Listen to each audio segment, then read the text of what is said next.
If you enjoyed this podcast, please consider liking, sharing, and subscribing to the channel. The trails that shouldn't linger. During the late 1990s, scattered reports began surfacing on early internet forums from people who claimed they were witnessing something strange in the skies above their homes. These observers described aircraft trails that refused to disappear according to their expectations. Where normal contrails typically faded within a few minutes, these mysterious streaks persisted for hours, gradually spreading outward until they formed thin, hazy sheets across the sky. The witnesses were not aviation experts or conspiracy theorists initially. They included farmers, teachers, and retirees who simply noticed patterns that seemed wrong. Many uploaded digital photographs showing multiple aircraft creating trails of vastly different behaviors within the same small area of sky. One plane would leave a trail that vanished quickly, while another aircraft flying at what appeared to be a similar altitude would create a massive, spreading plume that lingered until sunset. Official explanations pointed to atmospheric conditions. Government meteorologists stated that persistent contrails formed when aircraft flew through areas with high humidity and specific temperature ranges. These conditions allowed ice crystals to remain suspended in the air for extended periods. However, the photographic evidence collected by observers seemed to challenge this explanation directly. How could two aircraft, flying minutes apart through the same patch of sky, create such dramatically different trail behaviors if atmospheric conditions were truly the determining factor? The whistleblowers and early data leaks.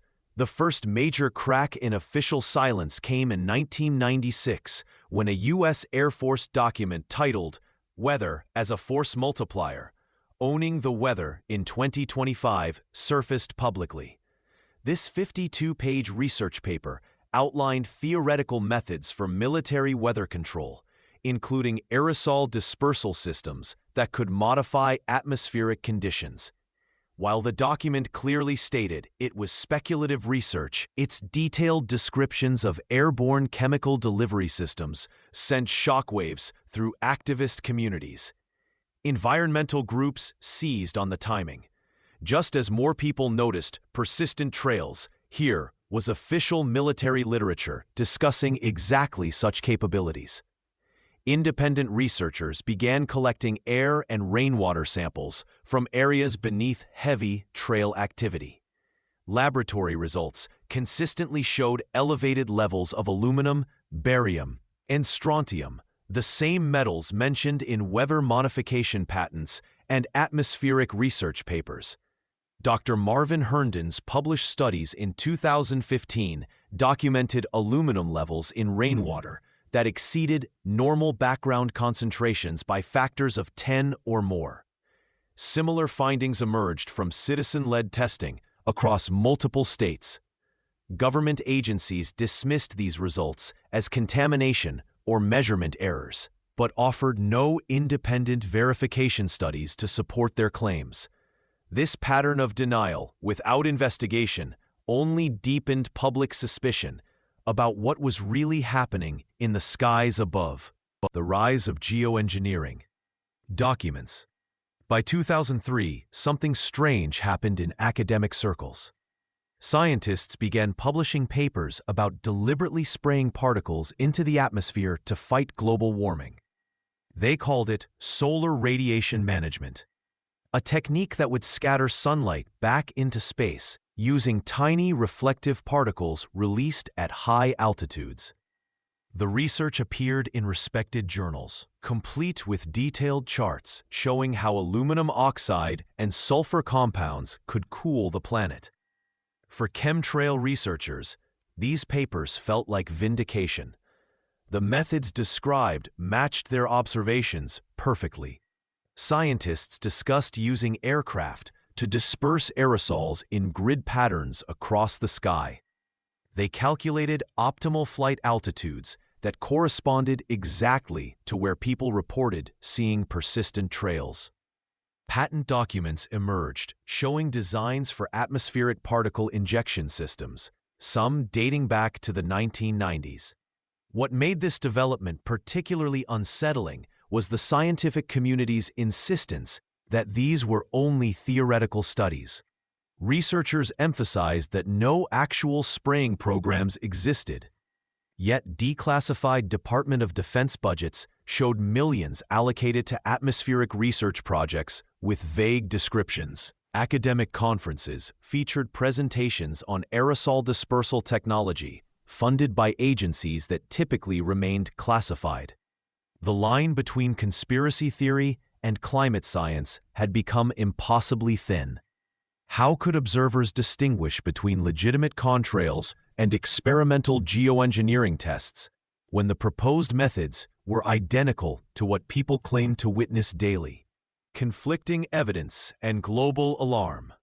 The debate gained international attention when satellite data began showing irregular patterns that caught the eye of researchers worldwide.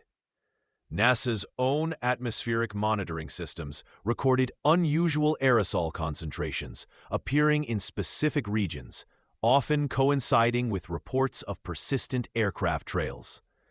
These readings showed density spikes that didn't match typical air traffic patterns or known pollution sources. Independent meteorologists started comparing official flight data with visual observations from the ground. Dr. Maria Santos from the European Weather Institute noted significant differences between scheduled commercial routes and actual spray patterns witnessed by citizens. Her team documented cases where aircraft appeared to follow grid-like formations over rural areas, behavior that contradicted standard navigation protocols for passenger or cargo flights. The United Nations ENMOD Treaty became a focal point of discussion. This 1977 agreement specifically bans weather modification as a weapon of war. Critics pointed out an obvious question. If governments can manipulate weather systems, why wouldn't they use this technology for other purposes? Official responses consistently stated that no weather modification programs existed. Yet patent records showed extensive research into atmospheric aerosol injection methods. Government explanations for unusual spraying incidents ranged from emergency fuel dumps to military training exercises. But these justifications often failed to match witness accounts of systematic, repeated patterns over the same locations. Between fact, fear, and the fog of secrecy, the data tells a confusing story. Independent laboratories have tested rainwater and soil samples from areas where persistent trails appear overhead. Some results show aluminum and barium levels within normal ranges. Others reveal spikes in heavy metals with no clear source. A 2016 study in Northern California found aluminum concentrations 58 times higher than expected in collected rainwater. Yet similar tests, conducted just 50 miles away, showed nothing unusual. Government agencies maintain their position that all visible trails result from normal aircraft exhaust. Yet defense contractors continue publishing research papers on atmospheric aerosol injection techniques that match exactly what chemtrail researchers describe seeing. The timing creates uncomfortable questions. Why do official denials arrive alongside patents for stratospheric particle delivery systems? Military weather modification programs remain partially classified, creating information gaps that fuel speculation. The Air Force admits to past cloud seeding operations, but provides limited details about current atmospheric research. When citizens request specific flight data or chemical analysis protocols, agencies often cite national security exemptions. Scientists interviewed for this investigation split into distinct camps. Meteorologists dismiss chemtrail claims as scientifically impossible, while environmental researchers acknowledge unexplained metal contamination in certain regions. This professional divide keeps public debate alive, with each side pointing to data that supports their conclusions while questioning the other's methodology. From conspiracy theory to policy debate.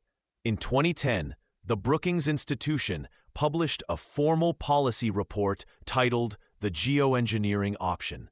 For the first time, a major think tank presented stratospheric aerosol injection as legitimate climate policy. The report detailed how aircraft could spray reflective particles into the upper atmosphere to reduce global temperatures. This matched exactly what chemtrail believers had claimed for years. Harvard University followed in 2014 with its solar geoengineering research program. Professor David Keith openly discussed releasing calcium carbonate particles from balloons and aircraft. Government funding began flowing to universities across the country. The National Science Foundation allocated millions for atmospheric modification research. What had once been dismissed as impossible conspiracy thinking now appeared in peer-reviewed journals and policy papers. The public response was immediate confusion. Citizens who had been ridiculed for asking about atmospheric spraying suddenly found scientists describing identical programs on television. Government officials who had previously denied any such activities now spoke candidly about future implementation plans.